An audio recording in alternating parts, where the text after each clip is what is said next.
বিনা কষ্টে কলমি শাক চাষ আমি একা খাবো কেন? আপনারাও খাবেন। জেনে নিন কিভাবে এটা চাষ করলাম। একদম কষ্ট নেই। কিচেনে আমি চাষ করছি, জায়গা বেশি লাগে না, মাটি লাগে না, এত সহজ, কষ্ট কম। আপনারা কিন্তু অবশ্যই ট্রাই করবেন, যেহেতু সবজির দাম কিন্তু অনেক বেশি।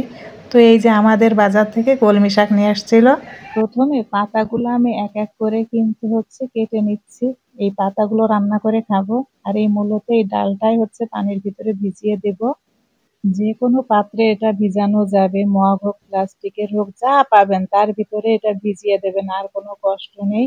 তো এই যে আমি কিন্তু প্লাস্টিকের কৌটা কেটে নিছিলাম, এখন এইগুলা ভিজিয়ে দিচ্ছি। আর যেখানে একটু রোদ আসবে, হালকা, বেশি রোদের প্রয়োজন নেই, সেখানেই রাখতে হবে।